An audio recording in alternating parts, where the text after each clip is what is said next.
জীবনে কখনো কোনো কিছুর অন্ধ ভক্ত হয়েও না। কোনো কিছুকে বিনা প্রশ্নে মেনে নিও না। যদি কখনো তুমি কোনো কিছুর অন্ধভক্ত হয়ে যাও, তাহলে তোমার পরিণতি হবে জর্জ অরওয়েলের অ্যানিম্যাল ফার্মের চরিত্র বক্সারের মতো। এখানে কি হয়?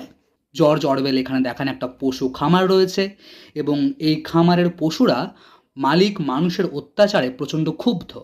তাই তারা একদিন নেপোলিয়ন নামে একটা শুকরের নেতৃত্বে মানুষের বিরুদ্ধে বিদ্রোহ করে এবং একটা সাম্যবাদী সমাজ তৈরি করে এবং একটা সংবিধান টাইপের বিষয়ও তারা বানায়, যেখানে অনেক কথাই লেখা ছিল। তার মধ্যে অন্যতম একটা কথা হচ্ছে সব পশুই সমান।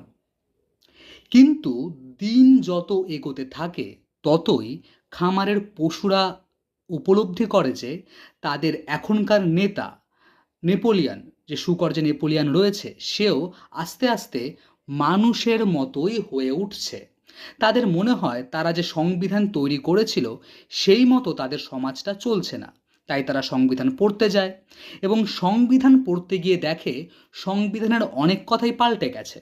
যেমন বলা হয়েছিল সব পশুই সমান, তার বদলে এখন লেখা আছে সব পশুই সমান, কিন্তু কিছু পশু বেশি সমান, মানে কিছু পশু বেশি অধিকার ভোগ করবে।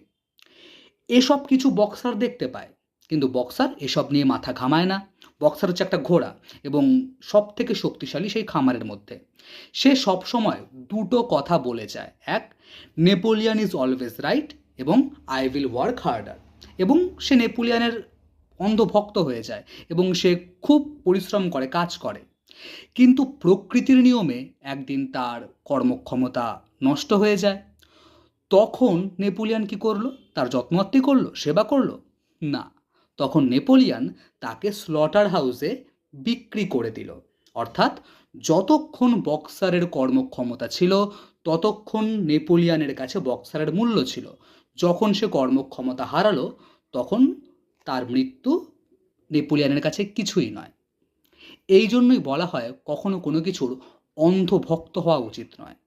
কোনো সিস্টেমের মধ্যে যদি গাফিলতি থাকে, কোনো অসঙ্গতি থাকে, তার মিথ্যা সাফাই গাওয়া কক্ষনো উচিত নয়।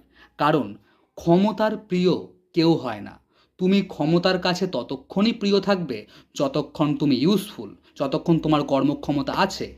যেই মুহূর্তে তুমি আর ইউজফুল নও, তোমার কর্মক্ষমতা নেই, তখন তুমি ক্ষমতার কাছে অ্যানিমেল ফার্মের বক্সার।